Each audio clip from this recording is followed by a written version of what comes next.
more political hustle and race baiting is going on. Yes, it is. So now you have Jim Crow Joe. He's still on his mission of stoking the flames of racism and division in our country. Yes, he is. He is so desperate to keep black people up under his thumb. He went back 100 years to the Tulsa, Oklahoma massacre. Yes, he sure did. And started talking about that. Well, you know what? Let me tell you why he did that. This is what I call the 52 fake out. Why you call it a 52 because fake out? Because the Democrats, they don't have no solution.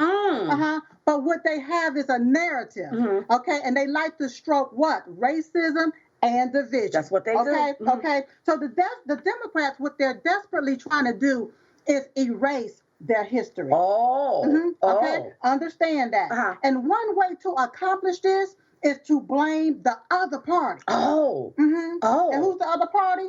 The Republican Party. That's what they're trying to do.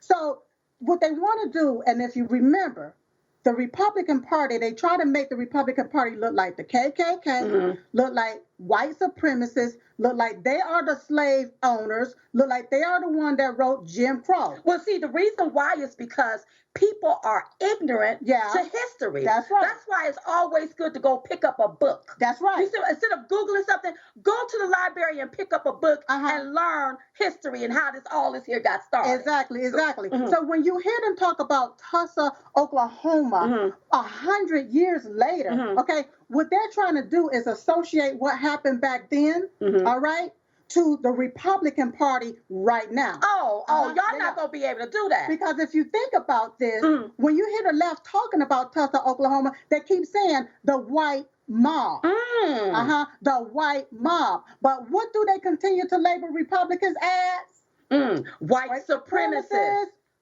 Come on, the KKK. Yeah. And so you got to remember, these were left-leaning organizations and groups that was used by the Democrat Party to manipulate, intimidate in order to dominate black people. Now, see, that's what people don't know. That's right. See, that KKK, a lot of them KKK members were Democrats. Yeah. A lot of those KKK members sat up in Congress and made decisions for our country. That's right. Those were Democrats, you all. That's what they not telling you. This white mob, what they trying to do is brand all white people and make it look like they the one created this here. They created it. No. This wasn't all white people.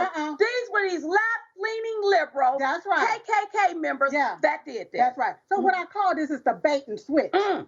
Because they want to bait you up to make you think one thing and then flip it and switch it on you to make you think it's the Republicans. And you remember, the Republican Party is the one that fought to free the slaves. That's right. It was the Democrat Party that fought to keep the slaves. Well, because they was protecting their interests. Remember, you all, they sat up there in Congress, y'all.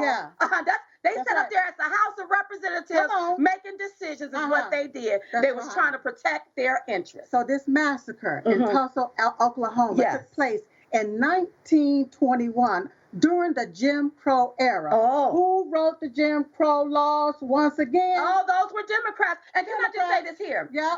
The Jim Crow laws was not written for white people. Right. Those Jim Crow laws was written for black people to undermine black people, to keep them stuck. They wanted to make their lives miserable. That's right. Okay? That's right. Let's make sure we point that out. Exactly. Because see, Democrats don't want to talk about their past. They don't want to tell y'all the truth. What they want to do is continue to stoke the flames of racism. And this is the naked truth that we talk about here. And I let the community that was destroyed by this white mob who was who?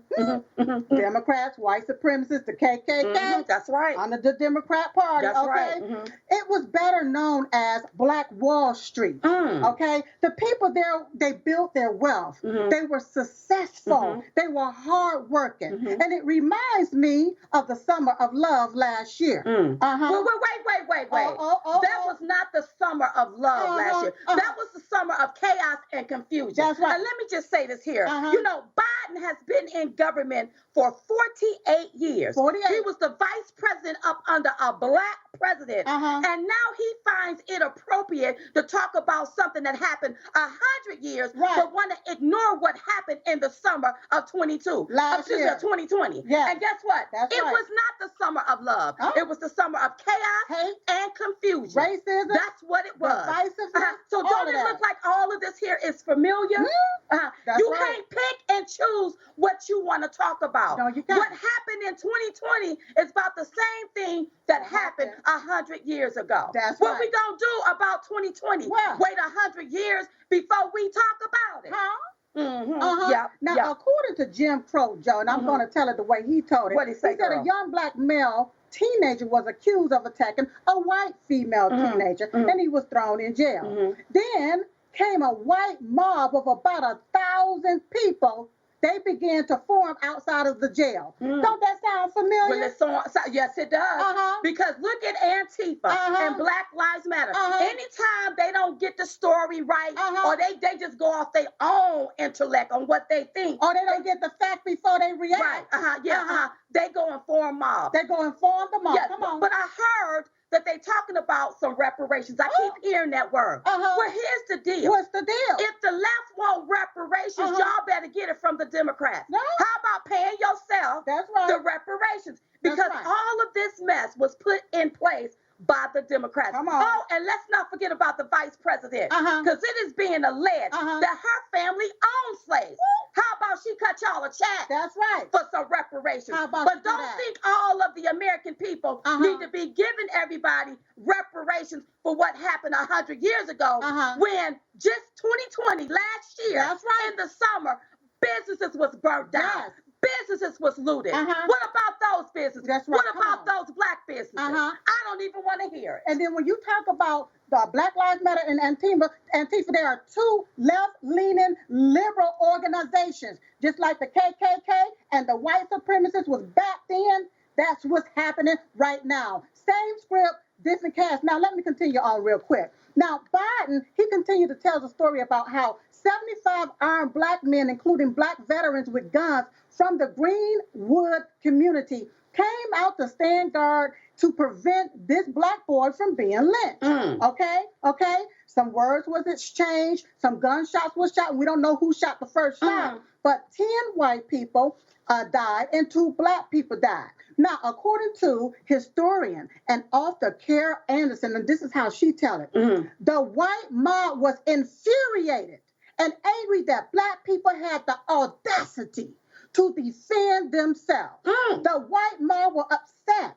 that blacks used their Second Amendment to protect themselves and demand justice. It kind of seems really, really familiar. How I look at the Democrat Party, they do not like dominant silk. Why? Because we have the audacity to think for ourselves, to think outside of the black box, to get off of that Democrat plantation. And they know that they're losing bad. They know that people are waking up from their hoopla. They know this, and that's why they continue to stroke division, racism, and segregation.